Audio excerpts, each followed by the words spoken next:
Hey everybody, welcome back to COVID Connect and day 3 in our series about the Holy Spirit. Over the past few days, we've been talking about who the Holy Spirit is, how he is the love that the Father and the Son have for each other. And since the Holy Spirit literally is God's love itself, the Church has found it appropriate to associate with the Holy Spirit those acts of God that have to do with him showing us his love, making his love active in the world, and helping us Christians grow in his love. In fact, the Holy Spirit is so crucial to what it means to be a Christian that we literally have the Holy Spirit dwelling inside of us. This is something that St. Paul says in 1 Corinthians, when he reminds us that you are the temple of God, and the Spirit of God is dwelling in you.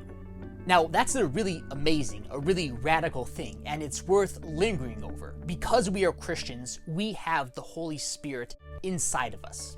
But what does that mean exactly? And there are a lot of ways we could talk about this, but one way to understand it is to think about how when we become Christians, God implants in us a knowledge of him and an ability to love as he loves.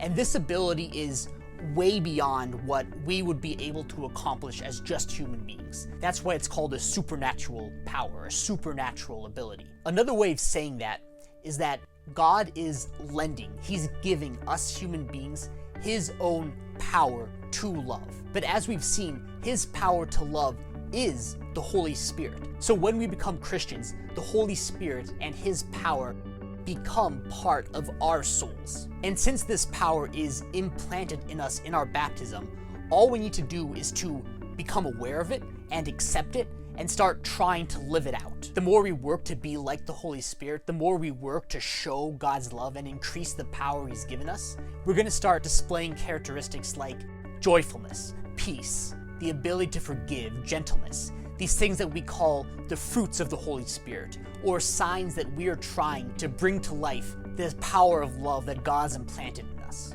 And when the world sees these fruits of the Holy Spirit inside of us and in our actions, they'll know what amazing things God is able to accomplish for those who love him.